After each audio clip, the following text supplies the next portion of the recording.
नमस्कार दोस्तों, AB classes YouTube channel में आप सभी का स्वागत है। आज का सब्जेक्ट है मैन्युफैक्चरिंग इंजीनियरिंग और आज हम लोग इस सब्जेक्ट के कुछ ऐसे इम्पोर्टेंट टॉपिक्स की बात करेंगे जिन पर पिछले एग्जाम में क्वेश्चन पूछे जा चुके हैं और हो सकता है आने वाले एग्जाम में भी उन पर क्वेश्चन पूछे जाएं। आपको सिर्फ वीडियो पूरा देखना है, जो मैं समझाता हूं उसको ध्यान से सुनना है। तो चलते हैं, स्टार्ट करते हैं। सबसे पहले हम लोग जो हमारा क्वेश्चन पेपर आएगा उसके पैटर्न की बात कर लेते हैं, जो ऑलरेडी मैं सभी सब्जेक्टों में बता चुका हूं और इस सब्जेक्ट में भी एक बार रिपीट कर देता हूं। जैसा कि हम जानते हैं कि जो टोटल क्वेश्चन होंगे क्वेश्चन पेपर के अंदर वह कितने होंगे, 8 क्वेश्चन पूछे जाएंगे। 8 में से हमें जो अटेम्प्ट करने पड़ते हैं, अटेम्प्ट करने पड़ेंगे क्वेश्चन, वह कितने करने पड़ेंगे, 6 क्वेश्चन। अब 6 में जो डिस्ट्रीब्यूशन होता है वह 1 एमसीक्यू रहता है ऑब्जेक्टिव टाइप, और जो हमारे 5 क्वेश्चन रहते हैं थ्योरी वाले रहते हैं। कैसे थ्योरी वाले, मतलब हमें जो एक जो क्वेश्चन होगा ऑब्जेक्टिव टाइप का, ये 10 नंबर का पूछा जाएगा और जो 5 थ्योरी वाले क्वेश्चन होंगे वह 60 नंबर के पूछे जाएंगे। तो टोटल जो पेपर बनेगा वह 70 नंबर का बनेगा और 70 नंबर में हमें कितने 22 नंबर लाना कंपलसरी होता है, तभी आप पास हो पाएंगे। मतलब 22 नंबर क्या है हमारा पासिंग मार्क्स है। और जो ऑब्जेक्टिव क्वेश्चन रहता है एक एक हमारा कंपलसरी रहता है, इसको आपको अटेम्प्ट करना है। बकाया बचे हुए 7 क्वेश्चन में से हमें 5 अटेम्प्ट करने पड़ते हैं। तो जो 22 नंबर हमें लाना है ये बहुत आसान है। आप जो तैयारी करें वो जो मैं बता रहा हूं यहाँ पर उसी तरह तैयारी करें। यदि आप 1 unit, 2 unit, 3 unit, 4 unit, 5 unit में कितनी भी यूनिट आप पढ़ना चाहते हैं, आप 2 पढ़ना चाहते हो तो 2 पढ़ें, 3 पढ़ना चाहते हो तो 3 पढ़ें। यदि आपने मान लिया पहली यूनिट आप अच्छे से तैयार कर रहे हैं, क्या पहली यूनिट आप अच्छे से तैयार कर रहे हैं, तो पहली यूनिट में ये नहीं करना हमें कि कुछ टॉपिक हमें पढ़ना है। हमें जो भी यूनिट पढ़ना है उसकी हम अच्छे से तैयारी करेंगे। ऐसे तैयारी करेंगे कि यदि एग्जाम में उस यूनिट से क्वेश्चन पूछा जाता है तो छूटना नहीं चाहिए। आप यदि इस तरह तैयारी करते हैं तो इसके फायदे क्या हैं, ध्यान से सुने। क्योंकि जो एक यूनिट रहती है, एक यूनिट ये लगभग 14 नंबर की पूछी जाती है। कितनी, 14 नंबर की। 14 नंबर में डिस्ट्रीब्यूशन देखें तो 2 + 12 का रहता है, 2 नंबर का ऑब्जेक्टिव रहता है और 12 नंबर की क्या रहते हैं, थ्योरी क्वेश्चन रहते हैं। तो जो एक यूनिट है वह हमारे हिसाब से अगर पुराने पेपर देखे जाए तो 14 नंबर की तो पूछी जाएगी, इसमें प्लस और भी 7 नंबर के क्वेश्चन हो सकते हैं। किसी भी यूनिट से हो सकते हैं, वो मैं गारंटी नहीं देता हूं। 14 तो आप समझ ही लें, 7 किसी किसी यूनिट से टोटल 21 नंबर तक के क्वेश्चन पूछे जा सकते हैं। वो इसलिए पूछे जाते हैं क्योंकि टोटल हमारे कितने क्वेश्चन है, यहाँ पर 8 क्वेश्चन है और हमें 6 अटेम्प्ट करना है। या कह सकते हैं जो 2 क्वेश्चन एक्स्ट्रा हैं, कितने 2 क्वेश्चन एक्स्ट्रा हैं, उनमें जो एबीसी करके ऑप्शन रहते हैं वो कहाँ से लिए जाते हैं, किसी न किसी यूनिट से एक्स्ट्रा क्वेश्चन लिए जाते हैं। तो वह हमारे लिए क्या रहते हैं, एक्स्ट्रा क्वेश्चन रहते हैं। और कई यूनिट ऐसी रहती हैं जो हम अच्छे से तैयार करके जाते हैं तो वहां पर 21 नंबर तक के क्वेश्चन फंस जाते हैं या 18-19 नंबर तक के फंस जाते हैं। तो आपका क्या होता है, बहुत बड़ा फायदा हो जाता है। इसलिए जिस भी यूनिट की आप तैयारी करें उसकी सॉलिड करके जाएं, ना कि आप कुछ कुछ क्वेश्चन सभी यूनिट से करके जाएं। आप 3 यूनिट अगर तैयारी कर रहे हैं तो 3 यूनिट को अच्छे से पढ़ लें। 4 करना चाहते तो 4 पढ़ लें, 5 करना चाहते तो 5 कर लें। ये आपके ऊपर डिपेंड करता है, लेकिन जो भी यूनिट आप पढ़ेंगे वो सॉलिड तरीके से अच्छे से पढ़ के जाएंगे। अब हम बात करते हैं जो हमारी पहली यूनिट है उसमें देखें तो जो हमारा लेथ मशीन वाला नीचे लिखा ऑपरेशन, ये वाला हमारा वेरी वेरी आईएमपी पोर्शन है। आईएमपी क्या है, पोर्शन है, मतलब 2 भागों में डिवाइड किया गया पहली यूनिट को, कटिंग फ्लूइड्स एंड लुब्रिकेंट्स और लेथ ऑपरेशन। ये हमारा पोर्शन है, ये वाला, ये वेरी वेरी इंपॉर्टेंट है। इनमें हम देखें तो क्वेश्चन कहाँ से बनते हैं, जो basic parts and their function, ये हमें दिख रहा है। जो लेथ मशीन है उसके पार्ट्स एंड फंक्शन हमें पता होना चाहिए। पार्ट्स एंड फंक्शन पता होना चाहिए, खासकर जो भी यहाँ पर लेथ मशीन लिखी हुई है। अगर सबसे ज़्यादा क्वेश्चन पूछा जाता है तो लेथ मशीन के ऑपरेशन पे पूछा जाता है, जो यहाँ पर मैंने हाईलाइट कर रहा हूँ। ये जो लेथ मशीन के ऑपरेशन बहुत सारे लिखे दिख रहे हैं, मैंने एक ही वीडियो बना दिया है लेथ मशीन के ऑपरेशन के ऊपर। उसमें जितने भी टाइप्स के मैंने ऑपरेशन बताए, अगर किसी में डायग्राम है तो उस डायग्राम को बनाना सीखें और उसका जो भी फंक्शन है कैसे होगा परफॉर्म करते हैं ऑपरेशन को, वो पूरा सीख लें। क्वेश्चन 2 तरीके से बनते हैं, एक तो वो डायरेक्ट पूछ लेगा कि लेथ मशीन के ऑपरेशन समझाइए। दूसरा जो यहाँ पर ऑपरेशन के नाम लिखे, बहुत सारे ऑपरेशन के नाम लिखे दिख रहे होंगे, इनमें से किसी को भी 3 नंबर में दे देगा। जैसे मान लो नर्निंग दे दिया, फेसिंग दे दिया, बोरिंग दे दिया, ड्रिलिंग, कोई भी एक पार्टिंग ऑफ दे दिया, कोई भी एक उठा के दे देगा। वो बोल देगा इसको एक्सप्लेन करिए या फिर समझाइए। कितने में होगा, 3 नंबर में होगा। तो ऐसे कर करके वो टोटल 12 नंबर का थ्योरी क्वेश्चन बना देगा। और कई बार क्या होता है, जो लेथ मशीन ऊपर लिखी है, देखो ये जो ऑपरेशन लिखी है इनसे तो क्वेश्चन 100% पूछा ही जाना है। कितने परसेंट, 100% क्वेश्चन पूछा जाना है। कैसे पूछा जाएगा मैंने बता दिया। किसी एक को भी एक्सप्लेन करने के लिए आ सकता है, या फिर डायरेक्ट वो अगर 6 नंबर में पूछ रहा है तो लेथ मशीन के ऑपरेशन समझाइए, ऐसा भी लिख सकता है। बकाया हो सकता है 3 नंबर में और भी ये जो ऊपर लिखे हुए हैं क्वेश्चन, लाइट ड्यूटी या मीडियम ड्यूटी, इनसे पूछ लिया जाए। या फिर जो हमारा ऊपर का पोर्शन है, ऊपर का पोर्शन में देखें तो जो कटिंग फ्लूइड्स है, इसकी एप्लीकेशन, इसको कैसे डिफाइन किया था, क्या कटिंग फ्लूइड होता है, या types of cutting fluid normally, उनको समझना नहीं, थोड़ा सा हमें कटिंग फ्लूइड्स के टाइप्स के बारे में पता होना चाहिए, इंट्रोडक्शन एंड टाइप्स, इतना नॉर्मल क्वेश्चन पूछा जा सकता है। फिर जो प्रॉपर्टीज यहाँ पर दिख रहा है, प्रॉपर्टीज, ये प्रॉपर्टीज इंपॉर्टेंट हो सकता है, चाहे वो कटिंग फ्लूइड हो, चाहे हमारे लुब्रिकेंट्स की प्रॉपर्टीज हो। ये प्रॉपर्टीज पे भी आईएमपी क्वेश्चन में कह सकता हूँ बन सकता है, क्योंकि पिछले एग्जाम में नहीं पूछा गया था। पिछले एग्जाम में ये जो है ऑपरेशन पर पूछा गया था और लेथ मशीन के ऊपर क्वेश्चन पूछे गए थे, जैसा मैं देख पा रहा हूँ। लेथ मशीन पार्टिंग ऑफ पर पूछा गया था, नर्लिंग और फिशिंग पर पूछा गया था, और भी स्टेप टर्निंग है, टेपर टर्निंग है, ऑपरेशन ऑफ लेथ मशीन। तो इससे इस टाइप के पूरे लेथ मशीन से 14 के क्वेश्चन पूछे गए थे, खासकर जो यहाँ पर ऑपरेशन लिखे हैं उस पर। तो यहाँ पर आपको दिख रहे हैं हमें क्या पढ़ना है पहले पोर्शन में। अगर इस पोर्शन की बात करें तो कटिंग फ्लूइड्स का इंट्रोडक्शन, उसके टाइप्स पढ़ना है, कम से कम इतना आना चाहिए इंट्रोडक्शन में। फिर आते हैं हमारे लुब्रिकेंट्स की बात करें तो लुब्रिकेंट्स की जो यहाँ पर प्रॉपर्टीज है और खासकर प्रॉपर्टीज हमें पढ़ना है अगर क्वेश्चन पूछा जाता है, और इसकी एप्लीकेशन भी हमें आना चाहिए कि कटिंग फ्लूइड्स की जो एप्लीकेशन है वो क्या है, या कट जो हमारा लुब्रिकेंट्स है या कटिंग फ्लूइड उसका क्या उपयोग है, ये हमें आना चाहिए। तो उम्मीद है पहले ही यूनिट में आप समझ गए होंगे किस तरह तैयारी करना है। अब हम बात करते हैं सेकेंड यूनिट की। तो सेकेंड यूनिट में देखें तो पिछली बार जो क्वेश्चन पूछा गया था वह किस पे, जो यहाँ पर लिखा रेडियल ड्रिलिंग मशीन पर क्वेश्चन पूछा गया था पिछले एग्जाम में। तो इस बार भी जो दो पोर्शन यहाँ पर दिए हैं, दोनों में सबसे पहले हमें पढ़ना क्या है, जो यहाँ ब्रोचिंग मशीन लिखा हुआ है, तो ब्रोचिंग मशीन हमें पढ़ना ही है। ब्रोचिंग मशीन में हमें उसका डायग्राम बनाना सीखना है, उसका इंट्रोडक्शन, ब्रोचिंग मशीन का क्या मतलब उपयोग है, फिर उसके जो पार्ट्स लगे होते हैं, जो भी डायग्राम हम लोग समझेंगे इसका जो मशीन का, उन पार्ट्सों का हमें एक्सप्लेन करना आना चाहिए, उन पार्ट्सों को कि उनका क्या फंक्शन है उस मशीन के अंदर, फिर उसकी वर्किंग आना चाहिए। सबसे पहले हम ब्रोचिंग मशीन के कंस्ट्रक्शन एंड वर्किंग समझ लेंगे, और जो यहाँ पर ड्रिलिंग लिखा है, ड्रिलिंग में रेडियल ड्रिलिंग मशीन का भी कंस्ट्रक्शन एंड वर्किंग हम समझेंगे विथ डायग्राम। ये तो नॉर्मल क्वेश्चन होते हैं, वो हमें समझना ही है या पढ़ना ही है। फिर जो क्वेश्चन हम देखें तो यहाँ पर कुछ अदर क्वेश्चन बन सकते हैं, वो है ब्रॉच टीथ डिटेल्स में बन सकते हैं, उसकी नोमेनक्लेचर पर बन सकते हैं, और टूल मटेरियल पर बन सकते हैं। तो ये तीन जो यहाँ पर ऑप्शन दिए गए हैं इन पर क्वेश्चन बन सकते हैं, तो ये हमारे इंपॉर्टेंट टॉपिक में हो सकते हैं। तो याद रखें, पहले में हमें कंस्ट्रक्शन वर्किंग के साथ साथ ये जो 3 टॉपिक मैंने हाईलाइट कर दिए इनको भी पढ़ के जाएं, क्योंकि इन पर भी 3-3 नंबर के क्वेश्चन पूछे जा सकते हैं। फिर आता हमारा ड्रिलिंग मशीन में देखो तो ड्रिलिंग मशीन में यहाँ पर देखा types of drill, types of drills लिखा हुआ है एंड रीमर्स लिखा, इस पर भी क्वेश्चन बन सकते हैं। स्पेशल जो 3-3 नंबर के क्वेश्चन बनते हैं वो इन टॉपिक्स पर बन सकते हैं।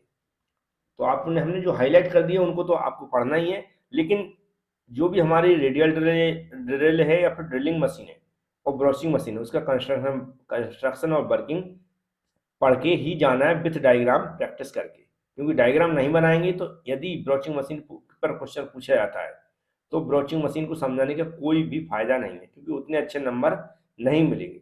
इसी तरह हम ड्रिलिंग मशीन की बात करें तो उसमें यदि आपको डायग्राम बनाना नहीं आता है तो कुछ भी अच्छे नंबर मिलने वाले नहीं है।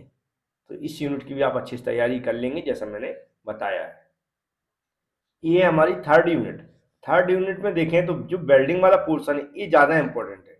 वेल्डिंग वाला पोर्शन, दोनों पोर्शन में से वेल्डिंग वाला जो पोर्शन होगा वह है ज़्यादा नंबर का पूछा जा सकता है। जैसे हम देखते हैं स्टार्टिंग से ही देखें, सभी यहाँ पर आईएमपी क्वेश्चन दिए गए हैं। जो गैस वेल्डिंग टेक्निक है और टाइप्स ऑफ वेल्डिंग फ्लेम है, ये भी हमारा आईएमपी में आता है, बहुत बार एग्जामों में पूछा गया है। इसके बाद आर्क वेल्डिंग पर भी क्वेश्चन पूछा जा सकता है, क्योंकि वेल्डिंग वाला पोर्शन मैंने बताया इंपॉर्टेंट है। इसके अलावा जो यहाँ पर दिख रहा हुआ है टीआईजी एंड एमआईजी वेल्डिंग, ये भी हमारा वेरी वेरी आईएमपी पे आता है, वेरी वेरी आईएमपी पे आता है। इसके अलावा रेजिस्टेंस वेल्डिंग में देखें तो स्पॉट और सीम वेल्डिंग पर क्वेश्चन पूछने के सबसे ज़्यादा चांस है। इस पर स्पॉट और सीम वेल्डिंग पर क्वेश्चन सबसे ज़्यादा पूछे जा सकते हैं। और जो वेल्डिंग डिफेक्ट भी आजकल पूछे जाने लगा, तो ये भी हमारा आईएमपी में आता है। और ब्रेजिंग एंड सोल्डरिंग, मतलब अब वेल्डिंग में कोई एक क्वेश्चन पूछा जाएगा तो ये भी हमारा आईएमपी। जो आईएमपी मैंने लगाया इसका मतलब है ये क्वेश्चन वो है जो बार बार एग्जामों में पूछे जाते हैं। ये क्वेश्चन वो हैं जो बार बार एग्जामों में पूछे जाते हैं, इसलिए मैंने आईएमपी लिख दिया है। अब आप इस हिसाब से तैयारी कर लें, इन पर क्वेश्चन रिपीट हो सकते हैं। अब जो दूसरा भाग है मिलिंग का, तो जो मिलिंग डिफरेंट टाइप्स की मिलिंग होती हैं, जैसे यहाँ पर लिखा प्लेन मतलब हॉरिजॉन्टल मिलिंग मशीन होती है, यूनिवर्सल मशीन होती है और हमारी वर्टिकल मिलिंग मशीन होती है। ये 3 टाइप्स की मिलिंग मशीन है। यदि वो 6 नंबर में मिलिंग मशीन का क्वेश्चन पूछता है तो इन तीनों में से किसी एक को एक्सप्लेन करने के लिए दे सकता है। यदि 6 नंबर में क्वेश्चन पूछता है तो इन तीनों में से किसी एक को एक्सप्लेन करने के लिए दे सकता है, कि ऐसे बोल सकता है कि हॉरिजॉन्टल मिलिंग मशीन या वर्टिकल मिलिंग मशीन या फिर यूनिवर्सल मिलिंग मशीन का उसका डायग्राम बना के समझाइए। इस तरह क्वेश्चन पूछा जा सकता है। इसके अलावा जो 3-3 नंबर में क्वेश्चन बन सकते हैं उसमें जो यहाँ पर लिखा कंपाउंड एंड डिफरेंशियल इंडेक्सिंग मतलब कह सकते हैं जो इंडेक्सिंग है, इस पर क्वेश्चन पूछा जा सकता है। इसके अलावा इसमें जो 3-3 नंबर के क्वेश्चन है वह कम ही पूछे जा सकते हैं, क्योंकि यही ऑपरेशन पर भी क्वेश्चन नहीं पूछा जाता है। तो ये जो है यहाँ पर मशीनें लिखी इन पर पूछा जा सकता है, डिफरेंट टाइप्स की होती हैं। इंडेक्स 1 पर tool signature of milling cutters, tool and work holding device, हाँ इस पर पूछा वर्क होल्डिंग डिवाइस पर पूछा जा सकता है। अगर चांस बनता है तो वर्क होल्डिंग डिवाइस पर भी पूछा जा सकता है। इसको भी मैं आईएमपी कर देता हूँ 3 नंबर में, खासकर 3 नंबर में ये पूछा जाएगा या फिर 3 नंबर में ही ये पूछा जाएगा। जो 6 नंबर तक के क्वेश्चन होंगे वो इनसे पूछे जा सकते हैं। तो इसकी तैयारी कैसे करनी है आप समझ गए होंगे। वेल्डिंग एक वेटेज वाला पोर्शन है ऊपर वाला, और नीचे वाले में भी कोई भी क्वेश्चन पूछा जा सकता है। तो मैं इसकी गारंटी नहीं दे सकता हूँ कि वो ऊपर से पूछेगा या नीचे से पूछेगा, मतलब वेल्डिंग वाले पोर्शन से पूछेगा या फिर मिलिंग वाले पोर्शन से पूछेगा। लेकिन आपको अपनी तैयारी करना है, जैसे मैं स्टार्टिंग में बता चुका हूँ। जिस भी यूनिट को पढ़ें आप ऐसे पढ़ें कि उससे जो 14 नंबर तक के क्वेश्चन पूछे आने हैं, या फिर हो सकता है 21 नंबर तक के क्वेश्चन पूछे आए या 18 नंबर के क्वेश्चन पूछे आए उस यूनिट से, तो आपको उसी यूनिट से पूरा पूरा फायदा मिल जाए जिस भी यूनिट को आप तैयार करके जाएं। तो 3 यूनिट तक मैक्सिमम बच्चे तैयारी करेंगे, जिससे आप एक अच्छे नंबर भी प्राप्त कर सकते हैं। ये नहीं कह सकते सिर्फ पास होने के लिए, आप 30 से ऊपर भी नंबर प्राप्त कर सकते हैं यदि 3 यूनिट अच्छे से तैयार कर लेते हैं। तो उम्मीद है आप समझ गए होंगे। तो ये 4th नंबर की यूनिट है। 4th नंबर की यूनिट में देखें तो गियर मेकिंग और प्रेस वर्किंग दोनों ही इंपॉर्टेंट है, दोनों पर ही क्वेश्चन पूछे जाते हैं। पिछली बार जो क्वेश्चन पूछा गया था उसने डायरेक्ट 6 नंबर का क्वेश्चन पूछा था कि गियर कोई भी एक गियर मेकिंग की मेथड समझाइए। कोई भी एक मतलब कोई नाम स्पेशल नहीं दिया था, उसने बोल दिया था कोई भी एक मेथड समझाइए। तो यहाँ पर बहुत सारी मेथड लिखी हैं जिनको एक को समझाना था। अगर स्पेशल क्वेश्चन पूछता है तो मुझे ऐसा लगता है तो स्टैंपिंग है, यह आईएमपी वाली मेथड है, इस पर क्वेश्चन पूछा जा सकता है, कॉइनिंग पर भी पूछा जा सकता है। तो इनको आप क्या करें अच्छे से तैयार कर लें। बकाया आपको लगता है आपके पास समय है तो सभी मेथड आप तैयार कर सकते हैं, लेकिन इन पे मुझे लगता है कि पूछने की चांस ज़्यादा है। फिर आता है हमारा, तो ये जो हमारे गियर जनरेटिंग मेथड में देखें तो गियर शेपिंग जो हो गई हमारी, gear shaping with pinion end cutter, rack cutter, तो ये भी हमारी वेरी वेरी आईएमपी क्वेश्चंस में आता है, वेरी वेरी आईएमपी में आता है। जो हमारी gear shaping with pinion end cutter, ये हो गई हमारी। ये हमारा गियर हॉबिंग है, ये भी हमारी वेरी वेरी आईएमपी टॉपिक में आता है, वेरी वेरी आईएमपी टॉपिक में आता है गियर हॉबिंग। फिर हमारा आता है ऑपरेशन गियर हॉबिंग मशीन हो गया। गियर फिनिशिंग प्रोसेस में देखें और gear materials specification heat treatment process applied gears. तो यहाँ पर सबसे ज़्यादा चांस है जो मेथड एंड डिफरेंट टाइप्स की गियर मेकिंग की उन पर क्वेश्चन पूछा जा सकता है, और जो गियर जनरेटिंग मेथड है उन पर क्वेश्चन पूछा जा सकता है। तो जो ऊपर के पोर्शन है गियर जनरेटिंग मेथड और गियर मैन्युफैक्चरिंग मेथड, इन पर क्वेश्चन पूछने की चांस ज़्यादा है। पिछले एग्जामों में भी यही हुआ था। अब हम करें प्रेस वर्किंग की बात। तो प्रेस वर्किंग में देखें, प्रेस वर्किंग की मशीन पर हो सकता है वह कंस्ट्रक्शन एंड वर्किंग पूछ ले कि प्रेस वर्किंग कैसे काम करती है, तो हमें विथ डायग्राम समझाना पड़ेगा। पहला क्वेश्चन किसी भी मशीन के यही बनता है, उसका कंस्ट्रक्शन एंड वर्किंग। याद रखें कोई भी यूनिट हो उसमें यदि किसी मशीन का नाम दिया गया है, पहला क्वेश्चन बनता है उसका कंस्ट्रक्शन एंड वर्किंग, वो हमें बहुत अच्छे से समझना है। दूसरा क्वेश्चन, इसके जो प्रेस मशीन पे जो डिफरेंट टाइप्स के ऑपरेशन होते हैं, यहाँ पर बहुत सारे नाम दिए गए। क्या? बहुत सारे नाम दिए गए। इनमें से किसी को भी स्पेशल क्वेश्चन पूछ सकता है, किसी पर भी 2 नंबर, किसमें 2 नंबर या फिर 3 नंबर में किसी को भी एक्सप्लेन करने के लिए वो दे सकता है। ऐसे लिखा है पंचिंग, लिखा है यहाँ पर ड्राइंग, लिखा है वेंडिंग, लिखा है ब्लैंकिंग, लिखा हुआ है। खासकर देखो मैं बताऊं तो पंचिंग हो गया, ब्लैंकिंग हो गया, नोचिंग हो गया, लेंसिंग हो गया। ये वेरी वेरी इंपॉर्टेंट टॉपिक में से आते हैं जिन पर पिछले एग्जामों में कई बार क्वेश्चन पूछे जा सकते हैं। मतलब 3 नंबर तक का इनमें क्वेश्चन पूछा जाएगा, तो ये सबसे इंपॉर्टेंट होती है। देखो पूछने वाला है वो कुछ भी पूछ सकता है, लेकिन मेरे अकॉर्डिंग पिछले एग्जामों का अगर एनालाइसिस किया जाए तो इन पर सबसे ज़्यादा क्वेश्चन पूछे गए। तो इनको आप अच्छे से याद कर लें, पढ़ना सभी है लेकिन इनको और अच्छे से याद कर लें। पंच और डाई की बात करें तो पंच और डाई का जो भी कंस्ट्रक्शन वर्किंग है तो उसका जो क्लियरेंस है, देखा पंच एंड डाई का जो क्लियरेंस है फॉर ब्लैंकिंग एंड पियर्सिंग के लिए, इसके इफेक्ट पे पिछले एग्जाम में क्वेश्चन पूछा गया था। पिछले एग्जाम में इस पर क्वेश्चन पूछा गया था, लेकिन ऑपरेशन पर पिछले एग्जाम में क्वेश्चन पूछा गया था, मतलब डिफरेंस बिटवीन लिखा था ब्लैंकिंग एंड पंचिंग ऑपरेशन में डिफरेंस समझाइए, 6 नंबर का क्वेश्चन पूछा गया था, जैसे मैं पढ़ के सुना पा रहा हूँ। Notching and lensing press working operation को समझाइए, 4 नंबर में क्वेश्चन पूछा गया था। टाइप्स ऑफ प्रेसेस 2 नंबर में पूछा गया था। तो आप यहाँ से अंदाज लगा सकते हैं कि 2 नंबर की इंपॉर्टेंस नहीं होती है। यहाँ पर लगा टाइप्स ऑफ प्रेसेस, तो हमें सिर्फ नाम लिखना था, उनको एक्सप्लेन नहीं करना था। लेकिन ऑपरेशन कितने इंपॉर्टेंट थे, जैसे मैंने बताया अभी पूछे गए पिछले एग्जाम में, ऐसा नहीं कि बिल्कुल ही नहीं पूछा जाएगा, एक क्वेश्चन तो पूछा जाएगा ऑपरेशन के ऊपर। और जो ये डाई ऑफ ये लिखा है इस पर भी क्वेश्चन पूछा गया था। तो आप लोग क्या करेंगे, जो भी क्लियरेंस है इस पर तो क्वेश्चन कर लेंगे। जो यहाँ पर लिखा डाई डाई सेट कंपोनेंट, पंच, डाई शू, गाइड पेन, ब्लास्टर, स्टेपनर, ये सब क्या है उसकी कंपोनेंट है। तो जब आप प्रेस वर्किंग मशीन समझेंगे उसको जरूर समझें कि हो सकता है उस पर इस पर डायरेक्ट क्वेश्चन पूछ लिया जाए। फिर भी कम से कम जितना यहाँ पर मैंने बताया उतना तो आप तैयार कर लें। ऐसा नहीं होगा कि अगर 14 नंबर क्वेश्चन है तो 10 नंबर तक के तो फंसेंगे, 2 नंबर का हो सकता है कोई वो बना के पूछ ले। जब बना के पूछता है तो हमें मन से लिखना पड़ता है। यदि आपने इतनी अच्छे से स्टडी कर ली है किसी भी यूनिट की, तो जो क्वेश्चन वो बना के पूछता है 2 नंबर या 3 नंबर में, तो उसको आप बड़े आसानी से एक्सप्लेन करके आ पाएंगे। मतलब पूरा का पूरा जो क्वेश्चन है 14 नंबर का वो अटेम्प्ट कर लेंगे, क्योंकि 2 नंबर 3 नंबर का क्वेश्चन जब आप नॉलेज होती है उस यूनिट के बारे में, तो उस यूनिट से बना के क्वेश्चन पूछा जाता है तो आप बड़े आसानी से लिख पाते, समझ के भी लिख पाएंगे। और लिखें तो उतना ही लिखें जितनी जरूरत है, ना कि ऐसा ही कि 3 नंबर क्वेश्चन है तो 2-3 पेज भर दिए, मतलब एक लगे कि उसने आपने समझाने की कोशिश की है। तो आप समझ गए होंगे कैसे तैयारी करना है इस चैप्टर की। यहाँ पर जो भी मैं सिलेबस ही समझा रहा हूँ सिलेबस में कि कैसे तैयारी करना है, उसका पूरा का पूरा मटेरियल आपको एबी क्लास एप्लीकेशन के अंदर मिल जाएगा। एबी क्लास एप्लीकेशन ऐसे स्टूडेंट जिनको पता नहीं है या जिन्होंने अभी तक विजिट नहीं किया है वो प्ले स्टोर में जाकर विजिट कर सकते हैं। लेकिन प्ले स्टोर में जाने के लिए हमने क्या किया, उसकी पूरी प्रोसेस के ऊपर एक वीडियो बना दिया कि एबी क्लास एप्लीकेशन कैसे डाउनलोड करना है, कैसे उसके जो कोर्स है वहाँ पर उसको पहुँचना है, कैसे उसको अनलॉक करना है। तो डिस्क्रिप्शन बॉक्स है इस वीडियो का, उसमें देखेंगे तो लिखा है स्टार्टिंग में ही लिखा है 3rd same all subject video plus PDF, उसकी जो लिंक दी गई उस पर क्लिक करें और पूरा वीडियो देख के एप्लीकेशन की प्रोसेस पूरी कर लें। कोई भी डाउट होता है, कुछ भी आपको ऐसा लग रहा है सर से पूछना है, तो आप हमसे कॉन्टैक्ट भी कर सकते हैं, जिससे आपके जो डाउट रहते हैं वो क्लियर हो जाएंगे। और इसके अलावा ऐसे सभी नए स्टूडेंट जो चैनल को सब्सक्राइब नहीं करते वो चैनल को हमारे को सब्सक्राइब कर लें। एबी क्लास यूट्यूब चैनल को सब्सक्राइब करने के बहुत सारे फायदे हैं। एक तो आपके एग्जाम आने वाले हैं, ऊपर से क्या होगा जो एग्जाम आने वाले हैं उसके बाद आप पास हो जाएंगे तो फिर 4th सेम में, 5th सेम में, 6th सेम में आपको हमसे स्टडी करना है, तो कहीं ना कहीं फायदा तो मिलता है, नुकसान तो आपको कहीं से भी होने नहीं वाला है। तो इसलिए आप तैयार रहें और वीडियो को लाइक जरूर कर दिया करें जब भी वीडियो देखें। ये जो चैप्टर है 5th नंबर का है, इसको देखकर ऐसा लगता है कि पूरे सब्जेक्ट का सिलेबस इसी में दिया गया, इतना ज़्यादा सिलेबस है तो इतनी तैयारी नहीं कर सकते हैं। यदि आपने 4 यूनिट बहुत अच्छी से तैयारी कर ली है तो 5वें यूनिट में कोशिश करें कि कुछ इंपॉर्टेंट टॉपिक तैयार कर लें। जैसे सबसे पहले हमें पता हो चाहिए कि ग्राइंडिंग प्रोसेस क्या होती है। ग्राइंडिंग प्रोसेस के बारे में हमें बहुत अच्छे से पता होना चाहिए, क्योंकि इंट्रोडक्शन में क्वेश्चन कई बार पूछा गया है।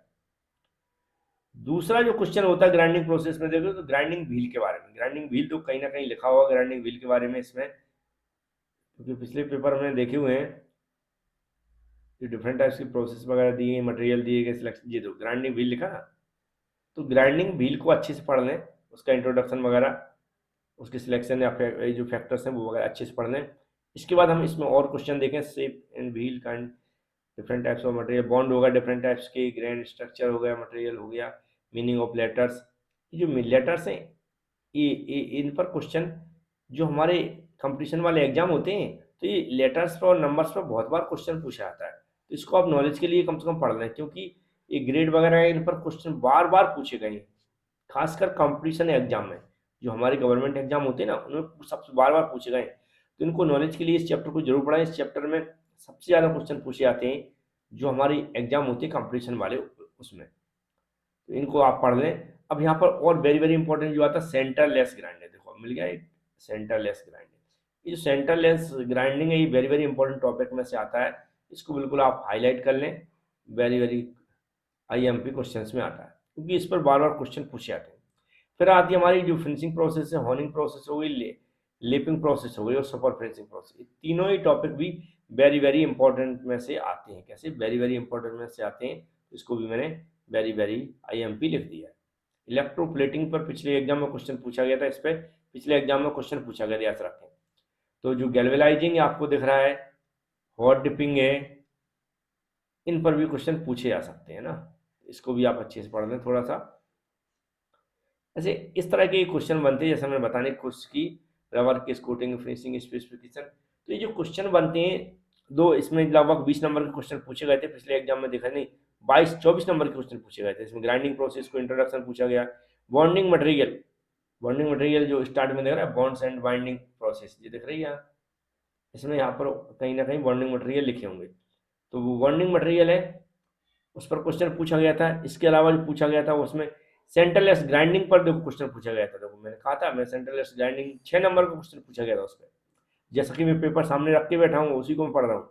इलेक्ट्रोप्लेटिंग प्रोसेस पर क्वेश्चन पूछा गया था, जो इलेक्ट्रोप्लेटिंग प्रोसेस यहाँ पर दिख रही, इस पर भी क्वेश्चन पूछा गया था।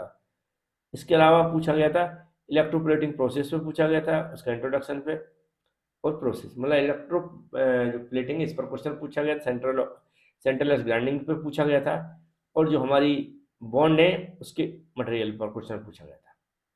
हो सकता है इस बार मुझे ऐसा लग रहा है कि जो हमारी फिनिशिंग प्रोसेस है इस पर भी क्वेश्चन पूछा जाए, तो इनको आप अच्छे से तैयार कर लें। और जो क्वेश्चन पिछली बार पूछे गए थे उसमें से एक आध क्वेश्चन रिपीट होता है, तो हो सकता है आगे भी रिपीट होगा। और जो मटेरियल स्टार्टिंग में लिखे, बैटरी 5 सिलिकेट्स, ये रबर, ये जो भी बॉन्ड्स एंड बाइंडिंग प्रोसेस है, इनको भी आप देख लें। अब यहाँ पर जो एब्रेसिव है, नेचुरल और आर्टिफिशियल एब्रेसिव क्या होती है, इसको भी आप अच्छे से पढ़ लें। तो मेरे कहने का मतलब इसमें कुछ क्वेश्चन ऐसे पढ़ लें जो मैंने बताया, इसके अलावा भी कुछ स्टार्टिंग के 1-2 क्वेश्चन पढ़ लें, जैसे जो आपने नहीं सुना हो उस पर क्वेश्चन जरूर पूछे जाते हैं। पार्कराइजिंग यहाँ पर देखा, ऐसे क्वेश्चन कई बार पूछ लेता है जो आपने सुने ही ना हो, है ना। लेकिन ये सब एक्स्ट्रा क्वेश्चन है, जब आप जो मैंने यहाँ पर हाईलाइट किए इंपोर्टेंट क्वेश्चन, उनको पढ़ने के बाद आपके पास समय बचता है, तो फिर आप सबको थोड़ा थोड़ा पढ़कर आए, जिससे होगा क्या, क्वेश्चन कैसा भी बना के पूछता है तो थोड़ी सी यदि आप नॉलेज होगी या उसको पढ़ के आएंगे तो कहीं ना कहीं उसके बारे में कुछ लिख सकते हैं। लेकिन ऐसे स्टूडेंट 50 यूनिट की तैयारी करें पहले, जब आप चक्की 4 यूनिट की अच्छे से तैयारी हो जाए। यदि 4 यूनिट आपने बहुत अच्छे से पढ़ दी है तभी आप 50 यूनिट की तैयारी करेंगे, या कई स्टूडेंट ऐसे हैं जो 3 यूनिट ही तैयारी कर पाएंगे, तो थोड़ी थोड़ी टॉपिक करके तैयारी ना करें। अगर 3 यूनिट ही आप बहुत अच्छी तैयारी करते हैं तो आपके अच्छे नंबर आ जाएंगे, आप उसकी टेंशन ना लें। थैंक यू फ्रेंड्स, वीडियो को लाइक करके जरूर कट करें।